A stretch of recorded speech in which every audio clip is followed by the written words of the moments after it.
This segment is being brought to you by Tennessee Wildlife Resources Agency. Join us in preserving and protecting Tennessee's wildlife.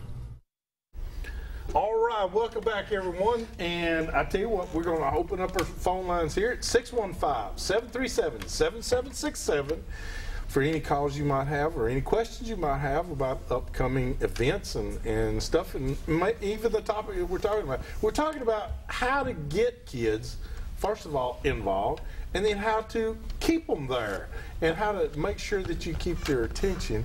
And it's not really rocket science. How did you get, let me ask you this. Well, hold up, Joe. Kevin, how did you get your kids even wanting to go? For Hayden, it kind of started out, he knows what Dad does. He knows Dad likes to hunt. He knows Dad likes to go outside. So he just kind of wanted to do what we do, me and my wife as well. And Hope just kind of follows along because she follows Big Brother and parents too. So I tell you what, I got a great deal because Kevin was gracious enough to send us a couple of pictures. And Courtney, we have those pictures ready to go on the food plots. Courtney, I'm winging it all by myself. Well, okay. We're going to show them though. Sooner or later, she's got to come back. Courtney, do you have those two pictures that we had for the food plots? Okay, let's show both those pictures. And the reason I want to show this is because look at this. This is now this is My Blend Deer Mineral radishes. That's correct. That we put that you and Jim and everybody put out. But you had the kids involved. So not only are we talking about hunting, Kevin, we're also teaching them a little bit about agriculture and what it takes to plant food plots and how to maintain it. And that's a beautiful food plot you got there, too. I mean, that's awesome. It's the first year I've used their product. It's turned out really nice. It's really nice. And let's show them the next picture. This is actually a radish. And deer just love these things. They do. It's still early in its stage. It'll get to be probably about a foot long. It's a daikon radish, and it gets several inches around as well. And they'll eat those leaves, especially after a good frost comes. Oh yeah. Once it comes a hard freeze and kills off the leaf, they'll eat the radish into the ground. They dig it up, don't they? They do. They actually paw at it and dig it up. But the kids got involved in helping him plant. And going out there and checking this and the football, that's just a great way. Trail cameras, I think, are a great idea. It is. Getting the kids involved. Let you know when to be there. That's right. And also, though, don't you think it helps the kids? That gives them that little electronic visual kind of thing. Yep. Oh, look, Dad, look here what showed up today. You know, is it exciting to look at the trail camera pictures? Yep, it is. You like those, don't you? Yeah, we look over them over the computer. That's right. See, and that's, I think, you stir up their interest. Right. And then when they see pictures of the deer, it could be a doe, it could be a fawn, they at least want to go see it. Right. And, you know, now I've seen pictures, I know it's there. And what's great about the trail cameras is if you know about what time they're coming in every day, you can get out there about 30 minutes earlier, and then you're not losing the kids. They're excited. They want to see this. And so, great ideas here to not only start them, but to keep them. Keep your kids involved. And Jody, you raised two fine boys. And pretty good, boys. Pretty good. He said it, Josh. I didn't say it. I mean, I'm just saying. Joel will be after you. You know that. But you know, you raised two boys, and now they are avid outdoorsmen in their own right. They love to. Oh, they're great bow fishermen. Oh yeah. They're neck deep in it. Joel Tyson, they bow fish every practically opportunity that they get. Joel loves to fish. He deer hunts, he turkey hunts, and Tasha deer hunts and turkey hunts with him. So they have a good relationship. On your boys, how did you get them started? I don't know. They were probably about 8, 6, 7, 8 years old. First time I asked them, I had an old 15-foot boat. It floated. That's about all he It said. floated. But I used to go out fishing, and I just asked them if they wanted to fish, and kind of like he says, they, you know, Dad goes fishing, we want to go do what Dad does. That's so right. it started out like that, and we'd go catch some bluegill, do a little crappie fishing, and it led into bass fishing, and they both are avid bass fishermen now. They love it to death. I mean, they, Well, it was a progression, though, wasn't it? It started off as a bobber watcher, and now they're actually yeah, figuring out we where started where out they going to ponds. Yeah. You know, where you could, well, let me put it this way, where I could take a chair and sit on the bank and watch. Let's say. Oh yeah. But yeah, but bluegill ponds, catfish ponds, that sort of stuff, where, like I said, it is with her and with them both, the object was to get them to catch a fish, because once they catch, like he says, the bobber, they love seeing that bobber. Once yeah. it goes down and they catch a fish, It's on. It's on after that. It's on And after that. You know. And see, I think kids are just like me. They're natural fishermen. They're one jerk waiting on another jerk. and I love that. I love watching a bobber go down too. Oh, yeah. You know, I gotta say, the kid in me likes to see it. I still like it. Oh yeah, I like to see it. That's I like to see that's that. the reason why I started taking her. Give me an You excuse get to do some relive bobber your fishing. childhood again, Yeah. don't you, Kevin? You do. You get You to do. relive that childhood again. Guys, this is some facts that I think we need to talk about just for a second. We got some calls coming in now, and most of our kids are being raised by single parent families.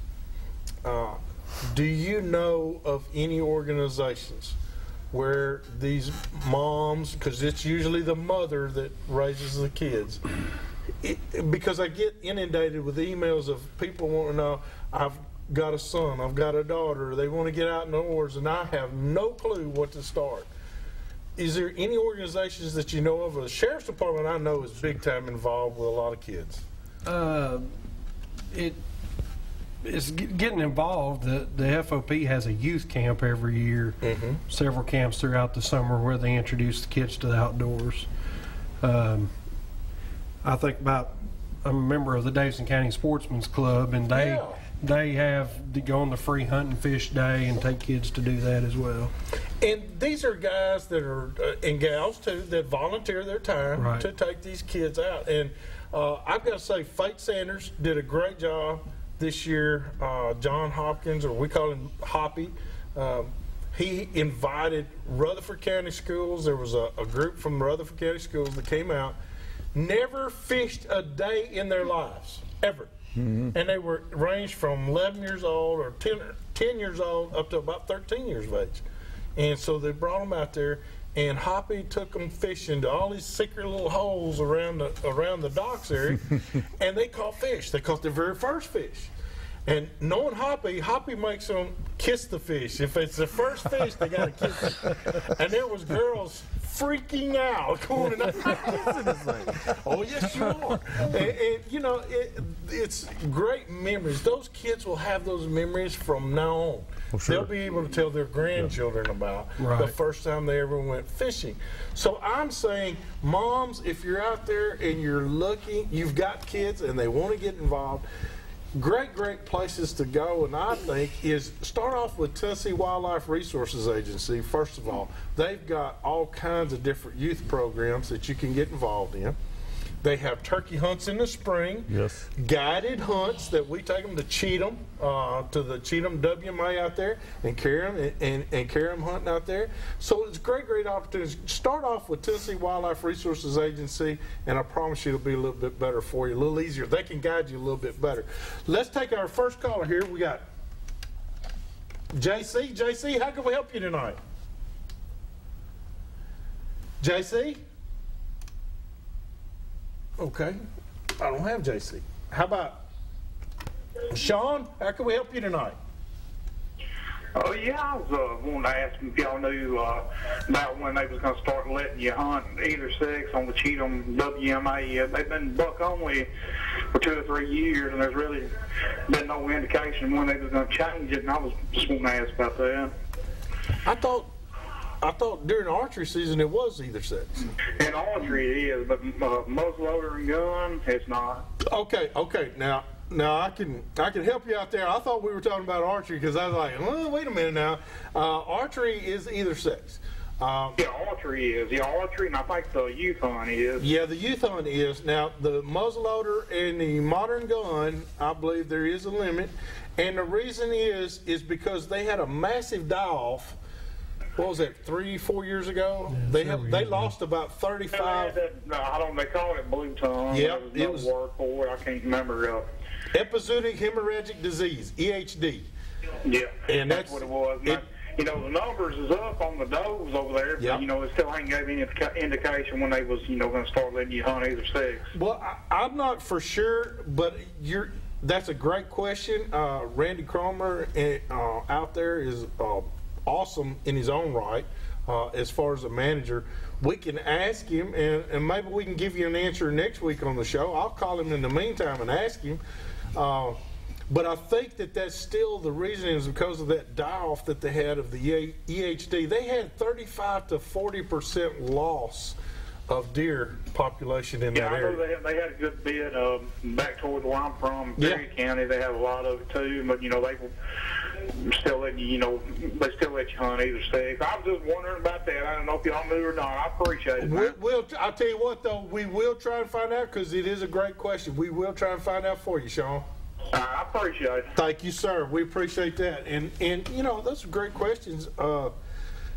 And I don't know what all the answers are, but I do want to say one thing. That reminds me, I got a great thing.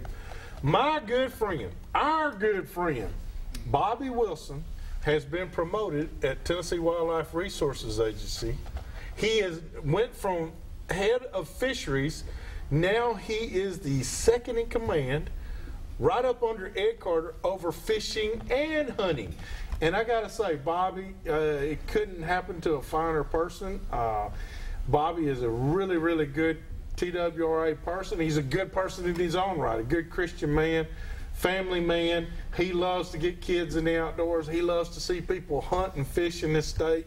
And he loves to see us have more opportunities. So I'm going to tell you, we couldn't ask for a better person, I think, to be in that position than Bobby Wilson. So we hope if you see Bobby, tell him congratulations and tell him what a good job he's doing and what a good job he is and what a good person he is. I'm sure if we'll keep encouraging, he'll turn out to be just fine.